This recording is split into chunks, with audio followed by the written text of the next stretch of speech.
Hello, hello.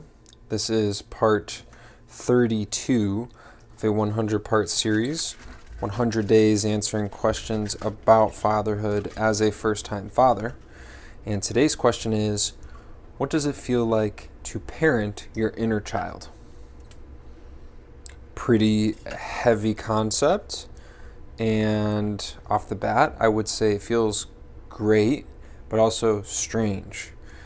Because my son is old enough now, about 8.5 months, that he's developing a personality and preferences and his own little quirks, I think about what it must have been like when I was this old and how my parents felt about me.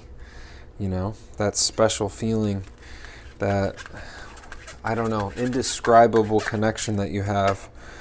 And I also think about the hard decisions that they had to make and how it affected them, and ultimately maybe how it affected me down the road, and how I might be able to avoid some of those same challenges. My parents were younger than me when they had their first kid, aka Drake White. And it was really tough. And ultimately, they couldn't stick it out as a unit. They ended up having to co-parent, which they did a great job. And I'm very thankful to have such a supportive mother and father. But one of my big priorities growing up was that if and when I would have a kid, it would be with the woman that I would spend the rest of my life with.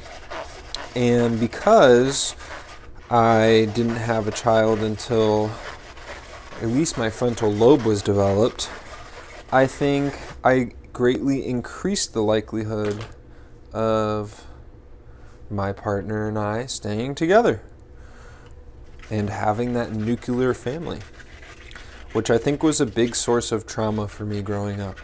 Even though my parents did a great job of co-parenting and both of them showed up in every way that they could, it's just tough, dude. It's tough having divorced parents. Plenty of people have divorced parents, more than probably ever, if people are even having kids at all, really. Yeah, but to answer the question, what does it feel like to parent my inner child? I'm healing with my good decisions. I stopped smoking. I'm working hard to figure out my career. I'm spending as much quality time with my son as possible. Those decisions are compelled by me wanting to avoid the same pitfalls in my own life. You know what I mean?